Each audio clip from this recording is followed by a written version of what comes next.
जो थप्पड़ मारा है हिंदी भाषा के चेहरे पर, वो थप्पड़ तुमने मारा है भारत माता के चेहरे पर।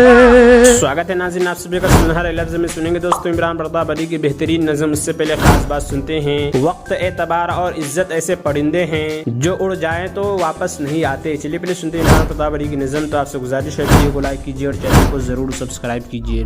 ठाकरे जी पागलपन छोड़ो, नफरत की सियासत बंद करो। आप सबने टीवी पे देखा होगा, तेरा ऐसे उछल रहे थे जैसे लग रहा था कि पता नहीं कहां से चुन के आए। थोड़ा सा बढ़ा दो। आप राज ठाकरे से क्यों डर रहे हो यार? ये अहमदाबाद वाले लोग हैं। आप थोड़ा सा बढ़ा दो, बढ़ा दो, बढ़ा दो, बढ़ा दो, थोड़ा सा बढ़ा दो।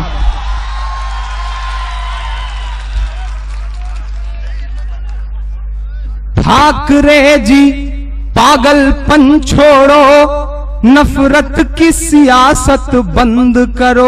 अगले मिसरे पे आप उछल पड़ेंगे, मुझे पता है।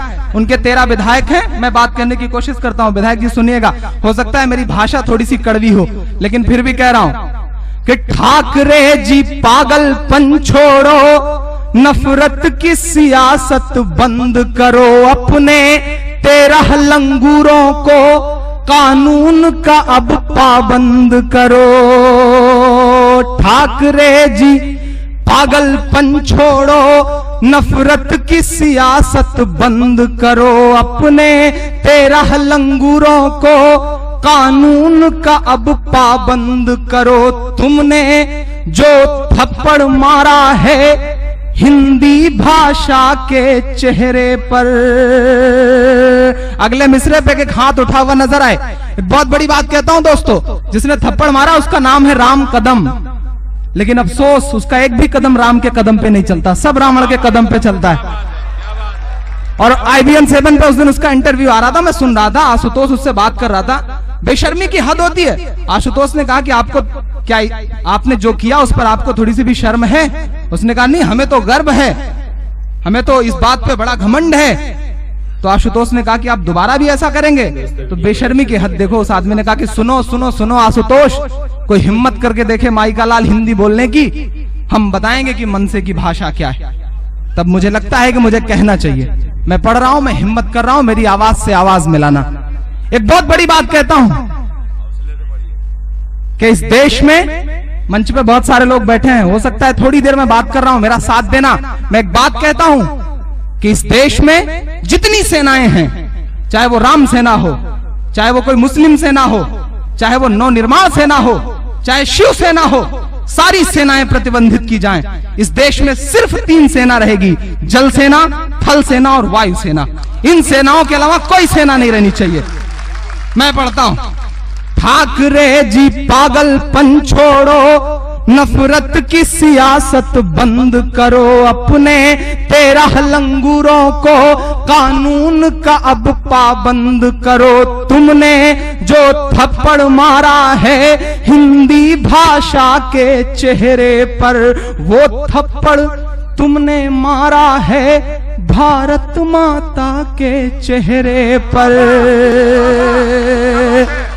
जो थप्पड़ तुमने मारा है हिंदी भाषा के चेहरे पर, वो थप्पड़ तुमने मारा है भारत माता के चेहरे पर। माँ सोच रही है मेरा ये, माँ सोच रही है मेरा ये बेटा कितना आवारा है। ये सारा राष्ट्र हमारा है, ये सारा राष्ट्र हमारा है, ये सारा राष्ट्र हमारा है।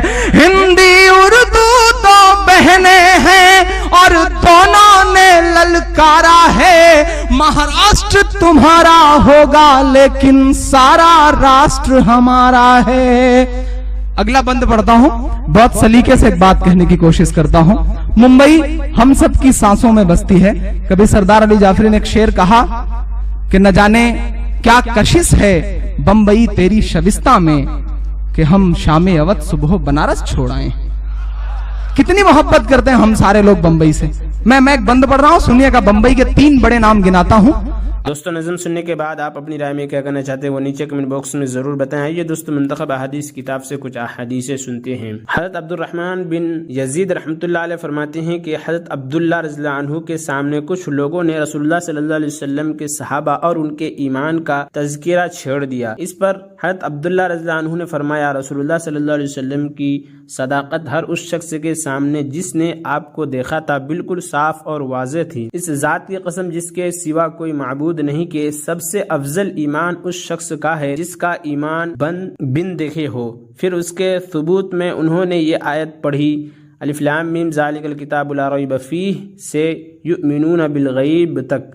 तर्जमा अलिफ लाम मीम ये किताब है, असमें कोई शक व शुबा नहीं, मुत्तकियों के लिए हिदायत है जो गैब पर ईमान रखते हैं। हज़रत अब्दुर्रहमान जहनी रज़ियल्लाहु अन्हु रिवायत करते हैं कि हम रसूलुल्लाह सल्लल्लाहु अलैहि वसल्लम के पास बैठे थे कि दो सवार सामने से आते नजर आए।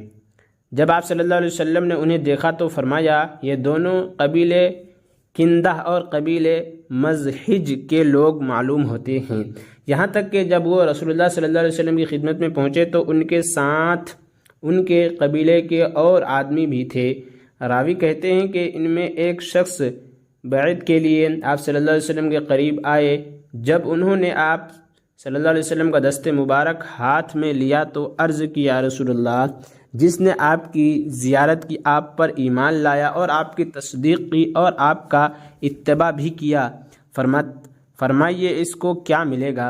आप सल्लल्लाहु अलैहि वसल्लम ने इरशाद फरमाया, इसको मुबारकबाद हो। ये सुनकर बरकत लेने के लिए उन्होंने आपके दस्ते मुबारक पर हाथ फेरा और बैत करके चले गए। फिर दूसरे शख्स आगे बढ़े, उन्होंने भी बैत के लिए आपका दस्ते मुबारक अपने हाथ में लिया और अर्ज़ किया, रसूलुल्लाह जो आपको देखे बगैर ईमान लाए आप सल्लल्लाहु अलैहि वसल्लम की तस्दीक करे और आपका इत्तिबा करे, फरमाइए उसको क्या मिलेगा। आप सल्लल्लाहु अलैहि वसल्लम ने इरशाद फरमाया, इसको मुबारकबाद हो। उन्होंने भी आपके दस्ते मुबारक पर हाथ फेरा और बैत करके चले गए। हज़रत अबू मूसा रज़ियल्लाहु रिवायत करते हैं कि रसूलुल्लाह सल्लल्लाहु अलैहि वसल्लम ने इरशाद फरमाया, 3 शख्स ऐसे हैं जिनके लिए दोहरा सवाब है। एक वो शख्स जो अहले किताब से हो, यहूदी हो या ईसाई, अपने नबी पर ईमान लाए फिर मोहम्मद सल्लल्लाहु अलैहि वसल्लम पर भी ईमान लाए। दूसरा वो गुलाम जो अल्लाह ताला के हुकूक भी अदा करे और अपने आकाओं के हुकूक भी अदा करे। तीसरा वो शख्स जिसकी कोई बांदी हो और उसने उसकी खूब अच्छी तरबियत की हो और उसे खूब अच्छी तालीम दी हो, फिर उसे आज़ाद करके उससे शादी कर ली हो, तो उसके लिए दोहरा अजर है। फ़ायदा हदीस शरीफ का मकसद यह है कि इन लोगों के नाम अमाल में हर अमल का सवाब दूसरों के अमल के मुकाबले में दोहरा लिखा जाएगा। मसलन अगर कोई दूसरा शख्स नमाज पढ़े तो उसे 10 गुना सवाब मिलेगा और यही अमल इन तीनों में से कोई करे तो उसे 20 गुना सवाब मिलेगा। हज़रत जाबिर बिन अब्दुल्लाह रज़ियल्लाहु अन्हु रिवायत करते हैं कि वो रसूलुल्लाह सल्लल्लाहु अलैहि वसल्लम के साथ इस गज़वा में शरीक थे जो नजद की तरफ हुआ था। जब रसूलुल्लाह सल्लल्लाहु अलैहि वसल्लम गज़वा से वापस हुए तो ये भी आपके साथ वापस हुए। वापसी में ये वाक़या पेश आया कि सहाबा किराम रज़ियल्लाहु अन्हुम दोपहर के वक्त एक ऐसे जंगल में पहुँचे जहाँ केकड़े के दरख्त ज़्यादा थे। रसूलुल्लाह सल्लल्लाहु अलैहि वसल्लम वहाँ आराम करने के लिए ठहर गए। सहाबा दरख्तों के साए की तलाश में इधर उधर फैल गए। रसूलुल्लाह सल्लल्लाहु अलैहि वसल्लम ने भी केकड़ के दरख्त के नीचे आराम फरमाने लगे, क़याम किया और दरख्त पर अपनी तलवार लटकाई दी और हम भी थोड़ी देर के लिए दरख्तों के साए में सो गए। अचानक हमने सुना कि रसूलुल्लाह सल्लल्लाहु अलैहि वसल्लम हमें आवाज़ दे रहे हैं। जब हम वहाँ पहुँचे तो आपके पास एक देहाती काफिर मौजूद था। आप सल्लल्लाहु अलैहि वसल्लम ने फरमाया। और इमरान प्रतापगढ़ी से जुड़ी खबरों और नज़मों के लिए हमारे इस चैनल को ज़रूर सब्सक्राइब करें। मिलते हैं किसी और वीडियो में से नई नज़म और नई खबरों के साथ। तो जब तक के लिए दीजिए मुझे इजाज़त और रखिए अपना ख्याल। आप देख रहे थे सुनहरे लफ्ज़ और मैं आपके साथ मोहम्मद ताक़िब। अस्सलामु अलैकुम रहमतुल्लाहि व बरकातुहू।